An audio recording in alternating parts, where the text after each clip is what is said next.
Hello, friends. Warm welcome to the Wellness Inspired Podcast, the place where you can find inspiration, motivation, and empowerment in the pursuit of a wellness lifestyle.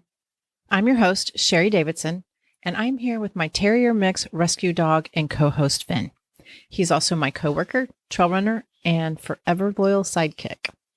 And I have a great episode for you today. In the last 3 episodes, I debunked the 3 myths about acupuncture. Today, we're going to mix it up. In this episode, I will draw on my past in interior design and talk about a concept I have been practicing most of my life, but never knew it had a name. If you're new to the podcast, I had another life before traditional Chinese medicine. I was an interior designer. And even though I have been out of it for quite some time, I still have a great appreciation for it. I love experiencing good and purposeful design. I love thinking about it, as well as designing my own spaces, my home and clinic. And I will tell you, it is a never-ending project, but I absolutely love it. You know, I would rather buy something for my home than an article of clothing for my body. Now, don't get me wrong. I really like looking nice, but I like my home to look better. And I will spend money on my home more than anything else. Well, maybe food.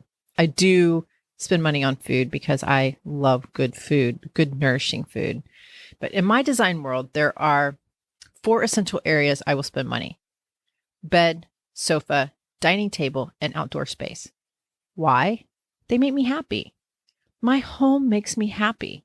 I love where I live, and I love retreating to my little space in the world.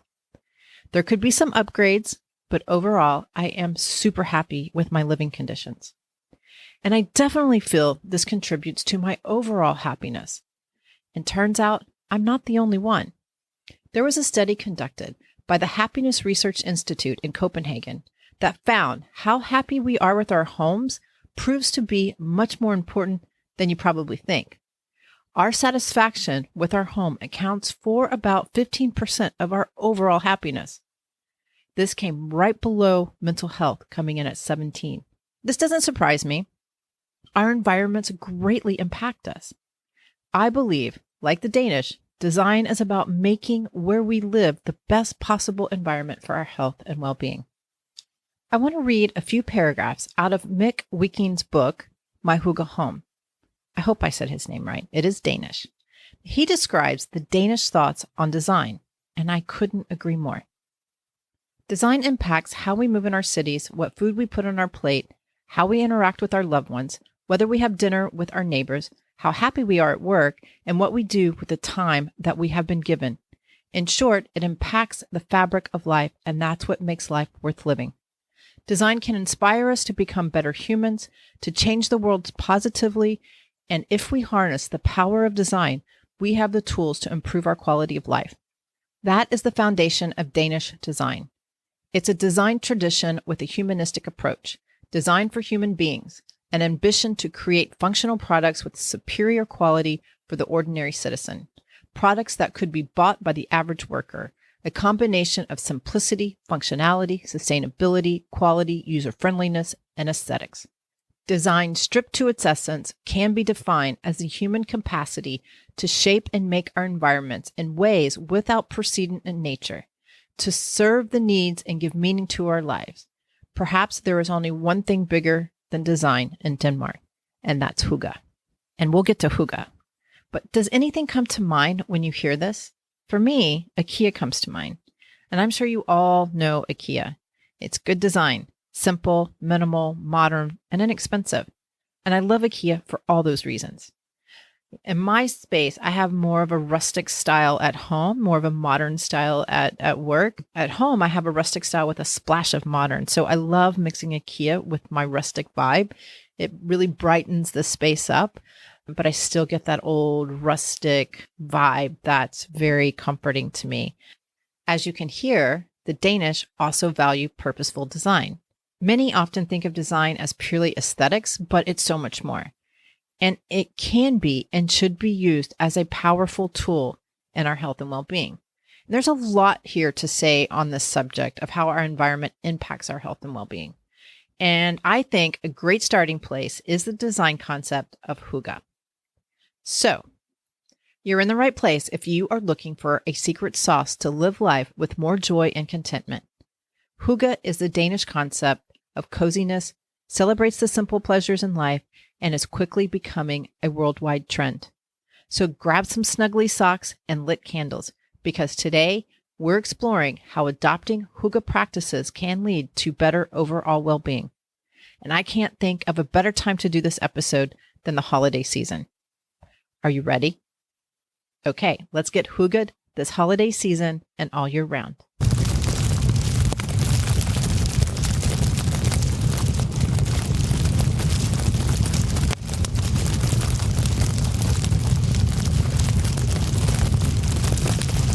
Imagine this. As the world darkens outside, a cozy atmosphere takes light inside. Contented spirits fill any room surrounded by family and good friends, all wearing sweaters and woolen socks. The aroma of fresh pine trees fills the air as you sipped mulled wine by a roaring fire, and laughter sprinkles throughout your holiday meal. This is the beloved Hygge feeling, and the only thing that might make this Hygge experience better is a storm outside. What is Hygge, you ask? Hygge is a Danish word hard to translate, but has been described as the art of creating intimacy, coziness of the soul, the absence of annoyance, which I find very interesting, taking pleasures from the presence of doing soothing things, cozy togetherness, and cocoa by candlelight. When I was in Iceland on my running adventure, Hygge, our running guide, kept referring to the winters as a cozy time. In fact, she used the word cozy to describe several things. And I didn't catch it then. But now that I look back, I can see she was talking about Hygge. The essence of Hygge is cozy contentment or vibe. Hygge design is the art of creating a cozy, nice atmosphere. And according to Mick Wicking, the CEO of the Happiness Research Institute in Copenhagen, Hygge showed up for the first time in Danish during the 1800s. But the word is actually Norwegian in origins and means well-being. And it might come from the word hug in the 1560s. And we are all familiar with a hug, to embrace. And if I asked you to create a space that hugged you, what would it look like? We know the feeling of a hug more than we know how to describe a hug. Well, Hygge is the same. It's about an experience and a feeling rather than a thing or things. Hygge is about your environment giving you a big hug. In Denmark, Hygge is a lifestyle embedded deep in their culture and identity. It is part of their national DNA. They learn to appreciate good design and Hygge at a very young age, and they are obsessed with it. How obsessed are the Danes with Hygge? Well, here's another quote out of Mick Wicking's book, The Little Book of Hygge. Search for beautiful restaurants in Danish, and Google will provide you with 7,000 hits. Search for quality restaurant, and it will give you 9,600 options. And cheap restaurants, 30,600. Hyggelige restaurants gives you 80,900 hits on Google. All of them obsessed with coziness. Even the toughest leather-clad biker will recommend a bar with the Hygge factor. And can't you just see, back in the day of the Vikings getting together and getting cozy? They go home after a brutal day of pirating, take off their armor, and put on a sweater and wool socks, gather by a fire with mulled wine, and talk about their day. That's a funny image, and probably a really good meme. But all right, skål. In the West, people know of Hygge as a Danish design concept that creates the mood of coziness and contentment, especially in one's home. Really, you can experience Hygge anywhere, but home is definitely Hygge headquarters. So, what are the core elements of coziness and contentment? Well, I like Mr. Wicking's description of Hygge in his book, My Hygge Home. And he says, Hygge is the art of creating a nice atmosphere. It is about being with the people we love, a feeling that we are safe, that we are shielded from the world and can allow ourselves to let our guard down. You may be having an endless conversation about small or big things in life, or just being comfortable in each other's silent company. or simply be by yourself, enjoying a cup of tea. It is a feeling of home. In other words, Hygge is about how we turn a house into home, a place where we find comfort and connection. Designing your Hygge home is to imagine what activities can take place there that will have a positive impact on your well-being, and then shaping your living space to make it happen there. Sounds comfortable and inviting, doesn't it? When I started creating content for this episode, I started saying Hygge, Hyggelig, Hygged a lot. And I was surprised at how many people have not heard of it. So how popular is Hygge in the States? Well, it depends on where you live. Again, according to McWickings, most Google searches in the United States are in the northern states: Vermont, Minnesota, Maine, Oregon, Washington. The bottom 5, Mississippi, Louisiana, Alabama, Texas, and Florida. And this makes sense because it's colder in the northern states and more time is spent indoors getting cozy. In Texas, we're lucky if we get to build a fire more than a few times during the winter. This year so far, our winter has felt like our summer, humid and hot. However, they're predicting colder weather next week. Next week is the week before Christmas, and maybe, just maybe, we'll get to light a fire for Christmas because it definitely increases the Hygge factor. But no matter the weather, we can still get Hygged in Texas. I do it all the time. But again, there is something special about Hygge at Christmas. Winter in Denmark is truly a special season, a time cozy vibes are ever present and festive spirits abundant. From November to February, the land of Hygge invites you to get comfy with warm blankets, hot drinks, while embracing all that winter brings. So it's no wonder Christmas is an especially beloved holiday, as it is the perfect time for Danes to practice their artful way of coziness. Does getting Hygged this holiday season sound good to you? Well, I have good news. You can have Hygge without living in Denmark. And like I said, the holidays are the most Hyggelig time of the year. So gather with your favorite people, get comfortable by a warm fire, grab some mulled wine or cocoa, and bask in delight. After all these challenging times we've been through over the past few years, even relaxation can taste sweet as an encore this season. So take it easy while cherishing all you're grateful for today. It will be sure to make your spirits bright and improve your health and well-being. All right, well, here are some Hyggelig tips to get you started this holiday season. Create an intimate atmosphere by turning down the lights and lighting candles. Be present, be here now. Turn off the phones, the iPads, the television, and be here. Take pleasure in sharing a meal and a drink. Start up an enjoyable conversation about small or big things in life with the people you care about. Take it in and be grateful for what's in front of you now. Promote harmony in your shared time with others. It's not a competition.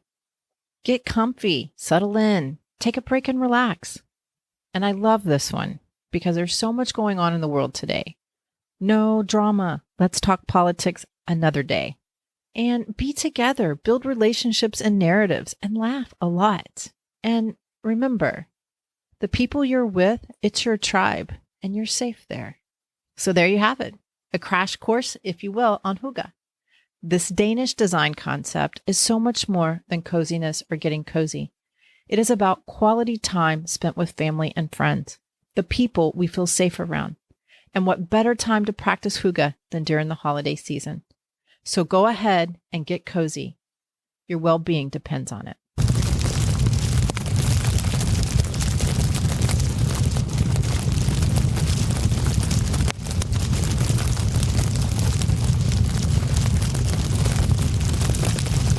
I hope you enjoyed this episode as much as I enjoyed creating it. I love Hygge, and I am so excited to be with my family this Christmas. And of course, I'm hoping for colder weather this week so we can gather around their wood-burning stove. Right now, they're predicting the high 20s. So I'm super excited about that. So we'll see. Only time will tell. So this is the last episode of 2022. I can't believe it. I have been doing the podcast for about a year now, and I have been having so much fun doing it, and I'm super excited about 2023. I have a lot of cool things planned, so I hope you join me, and I can't wait to share it with you. Happy holidays, everyone, and Happy New Year. If you like what you hear, please subscribe to the podcast and share with your family and friends. You can also give me a rating and review wherever you listen to your podcast. It helps others find me as well. To get updates on new episodes and wellness inspiration in your inbox, please join the Wellness Inspired community. Go to the wellnessinspiredpodcast.com to sign up. I'll put the link in the show note to the website so you can just click and join. Also, there is a Facebook community at The Wellness Inspired, and you can follow me on Instagram at wellness_inspired. If you're in the Houston area or just visiting and interested in our services, acupuncture, herbal medicine, cupping, zen shiatsu, or dry needling therapy, contact us. You can find out more on our website at element5om.com. That's element5, the number 5, om.com. Again, I'll put the link in the show notes. If you're interested in health and wellness coaching, we can connect in the clinic or on Zoom. Reach out and we'll get you on the schedule. And as always, I would love to hear your feedback. I am dedicated to bringing you great content that is inspiring and informative with an artsy, fun, edgy spin. Thank you so much for listening. We'll meet here again next time. And remember, never stop exploring, learning, loving, and being you. Bye.